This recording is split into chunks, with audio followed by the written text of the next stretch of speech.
ओडिशा में 3 Buddhist sites को लेकर एक डायमंड ट्रायंगल है, ये तो आपको पता ही होगा। इसमें है ललितगिरी, रत्नगिरी एंड उदयगिरी। इनमें से जो सबसे पुराना है और मेरा फेवरेट है ना, वो है ललितगिरी। पता नहीं क्यों ये थोड़ा सा अंडररेटेड है, हर कोई रत्नगिरी को ही फोकस करते जा रहे हैं। अरे बाबा, यहाँ पर बहुत सारी यूनिक चीजें हैं, जैसे कि चैत्यगृह है, वो और कहीं पे नहीं है। सबसे बड़ा महास्तूप है जहाँ पर बुद्ध का रिलिक्स मिला था, और 4 मोनास्ट्री भी है। एरिया भी बहुत बड़ा है। पहाड़ ना नंडा पहाड़ चैत कूद। इस जर्नी में सबसे इंटरेस्टिंग बात जो है ना, वो है ये मौसा जी हमें मिल गए थे। ये अभी बोल रहे हैं कि ये जो पहाड़ है ना, उसका नाम है नंडा पहाड़, और जहाँ पर महास्तूप है ना, उसको बोलते हैं चैतकुद।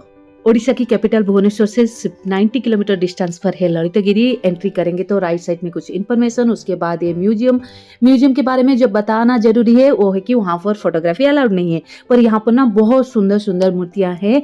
क्या क्या है इसमें मैं आपको बीच में बता दूंगी। पहले चलते हैं जो मोनास्ट्रीज है वो देख लेते हैं। गेट से एंट्री करने के बाद राइट साइड में है म्यूजियम, फिर सीधा आएंगे तो ये वाला जो रास्ता राइट साइड में गया है, ये आता है मोनास्ट्री नंबर 1 को।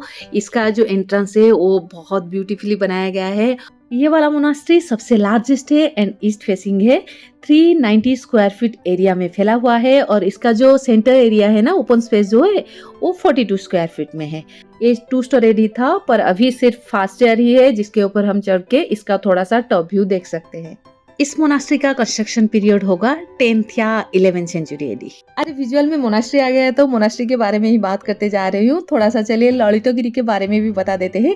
इसका जो लोकल नाम है ना, वो है नलितगिरी। इसको मतलब रिकॉर्ड में रखा गया है कि लोकल नाम के हिसाब से, पर मेरा मानना ये है कि गांव में ना हमेशा ल को न प्रोनाउंस ही करते हैं, शायद इसके लिए इसको गांव वाले नलितगिरी बोलते होंगे। कटक डिस्ट्रिक्ट की महंगा तहसील अंतर्गत जो Parawadi and Landa sandstone hill range है ना, वहाँ पर है ललितगिरी। इस जगह को पहले आइडेंटिफाई किया था MM चक्रवर्ती ने 1905 में, जो तब जाजपुर की सब डिविजनल ऑफिसर थे। 1927 और 1928 में इंडियन म्यूजियम कोलकाता की RP चंदा ने भी इसको डॉक्यूमेंट किया था इसके बाद, और 1937 में जाकर इस जगह को सेंट्रल गवर्नमेंट के द्वारा ऑफिशियली प्रोटेक्टेड मॉन्यूमेंट के हिसाब से डिक्लेयर किया गया था। 1977 में कुछ एक्सहिबिशन किया गया था उत्कल यूनिवर्सिटी के द्वारा, और बाकी जो डिटेल एक्सहिबिशन है उसको भुवनेश्वर सर्किल की आर्कियोलॉजी सर्वे ऑफ इंडिया ने कंडक्ट किया था 1985 और 1991 के बीच में। तब ये जो मौसा जी हमें मिले थे वो भी उस काम में लगे हुए थे। मतलब मैक्सिमम जो गांव के लोग हैं ना, वो सब काम कर रहे थे, ये भी शामिल थे। अभी भी वो वहाँ की सफाई का काम कर रहे हैं। अभी हम पहुंच गए हैं मोनास्ट्री नंबर 4 में, जो राइट साइड में आता है मोनास्ट्री नंबर 2। उसके बाद इमीडिएटली लेफ्ट साइड में आएगा मोनास्ट्री नंबर 4। यहाँ पर बाहरी झाड़ू करते हुए हमें मौसा जी मिले थे। इस मोनास्ट्री का साइज है 320 स्क्वायर फीट, और इसके जो बीच का एरिया है ना, यहाँ पर आपको देखने को मिलेगा बुद्ध का सिटिंग पोजीशन में एक मूर्ति, पर वो आधा ही है। चलिए इसको ना टॉप व्यू से भी देख लेते हैं। मतलब मैं ऊपर जाके आपको दिखा दूंगी कि टॉप से कैसे दिखता है। मतलब इतना कम बचा है, आधा ही है, फिर भी इतना सुंदर है। जितना पोर्शन बचा है उसमें थोड़ा थोड़ा एरिया में जो फूल बनाया गया है, इतना इंट्रिकेटली बनाया गया है कि आपको बहुत ही सुंदर लगेगा। और पोस्टर भी देखिए कितना सुंदर लग रहा है। उनके पास कुछ भी सुविधाएं नहीं थी, फिर भी वो इतने अच्छे काम कर पा रहे थे। मैं सोचती हूँ ना, हम क्यों इतना अच्छा काम नहीं कर पाते हैं, क्योंकि हमारे पास पेशेंस ही नहीं है। मेरे पास तो बहुत ही कम पेशेंस है, इसीलिए मैं खाना बना नहीं पाती हूँ। अब हम आ गए हैं ललितगिरी की सबसे इंटरेस्टिंग जगह चैत्यगृह में। इसके बीच में एक सर्कुलर स्तूप भी है, दिख रहे हैं ना, बहुत सुंदर दिख रहा है। ये जो साइज है ना इसका 108 फीट इंटू 36 फीट है, और इसका जो वॉल है ना उसका थिकनेस है 11 फीट, बहुत ज्यादा है। यहाँ पर आपको चारों तरफ बहुत सारे स्तूपस देखने को मिलेंगे, छोटे छोटे बड़े बड़े सर्कुलर स्तूपस। और ये जो राइट साइड में छोटे छोटे स्तूपस आप देख रहे हैं ना, इसको नजर करेंगे तो बहुत सारा इंट्रिकेट कार्विंग ही इसमें है अभी तक, उसको नजर करेंगे तो देखने को मिलेगा। और ये सारे बड़े बड़े स्तूपज है। और चलिए हम उस तरफ चलते हैं, वहां पर एक टॉप व्यू भी देख लेते हैं। यहाँ से देखेंगे तो पूरा एरिया दिख रहा है, बहुत सारा पेड़ पौधे हैं, बारिश के समय में पूरा ग्रीनरी दिखता है।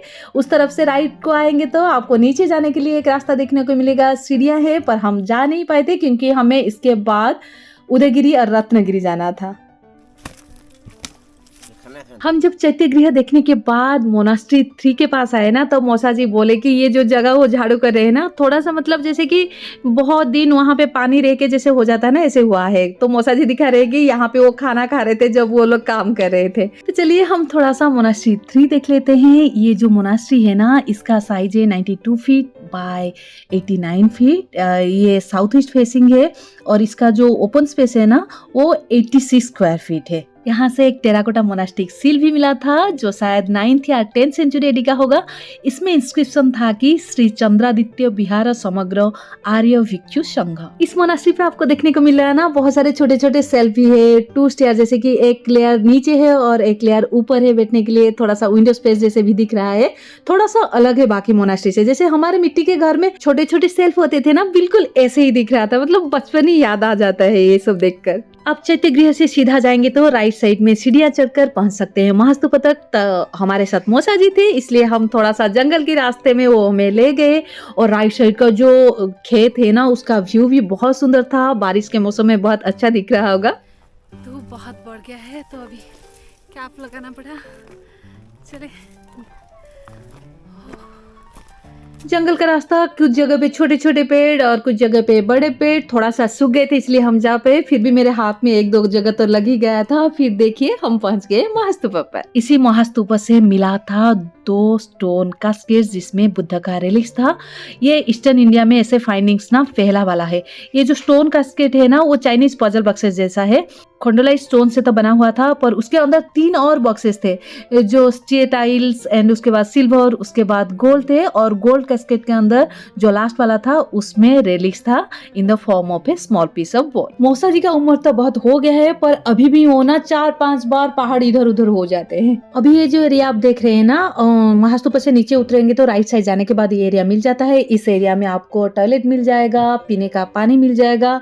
और यहाँ पर भी बहुत सारे जो स्टोन है वो मिला है, रखा गया है। उसमें भी कार्विंग है, वो देख सकते हैं। अब चलिए चलते हैं ठीक म्यूजियम के पीछे वाला जो रास्ता है ना, वो मोनास्ट्री नंबर 2 पर। यहाँ पर आपको ज्यादा कुछ देखने को नहीं मिलेगा, क्योंकि कहा जाता है कि जब ललितगिरी में बुद्धिज्म का इम्पोर्टेंस कम होता जा रहा था, उसी टाइम में ये बना हुआ था। शायद इसीलिए ही इसका कंडीशन इतना जल्दी खराब हो गया है। सिर्फ जो वॉल एरिया है वही देख रहे हैं बचा हुआ है, बाकी कुछ है नहीं। मे बी और भी एक्सकवेशन बाकी है। ऐसे भी ये हिल की नॉर्दर्न साइड में है, तो थोड़ा सा लोगों को पता भी नहीं चलता, पर आप जाके एक बार देख के आ सकते हैं। अब चलिए मौसा जी से मिलते हैं, जो एक्सकवेशन में भी मदद कर रहे थे ना। वो कैसे कर रहे थे हमें बता रहे थे उस दिन। ମୁଁ ତ ଖୋଳି ଖୋଳି 1984 ଖୋଳିଛି, କାମ କରି ମାଟି ବୋଇଲି, ସେ ମୂର୍ତ୍ତି ବୋଇଲି। ଏସବୁ ସେତେବେଳେ ଭଲ ଥିଲା ଶରୀର।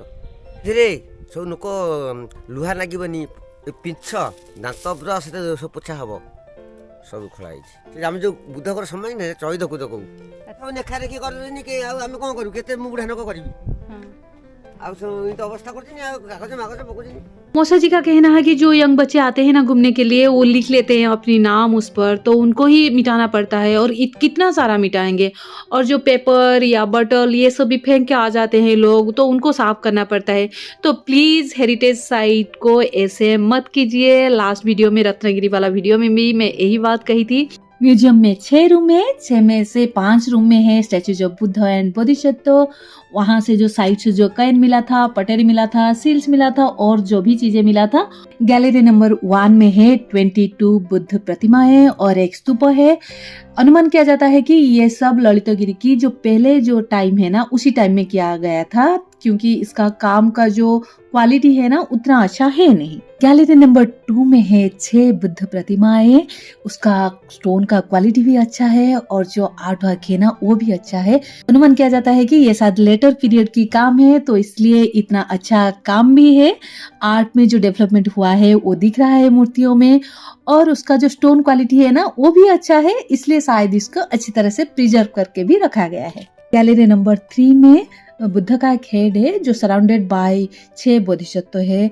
गैलरी नंबर 4 में है 2 इम्पोर्टेंट चीज, 2 रेलिक्स कास्केट और जो बुद्धिस्ट रेलिक्स जो महास्तूप से मिला था, आपको बताई थी, बहुत सारे लेयर होके उसमें जो है वो वाला इस हॉल में है। और उसके पीछे ना एक बहुत बड़ा सा बुद्ध का मूर्ति है, जो भूमि स्पर्श मुद्रा में है। गैलरी नंबर 5 में है 10 स्टोन स्टैचूज, उनमें से 4 है बुद्धिस्ट फीमेल डेटीज और 6 है Bodhisattva belonging to Vajrayana sect of Buddhism.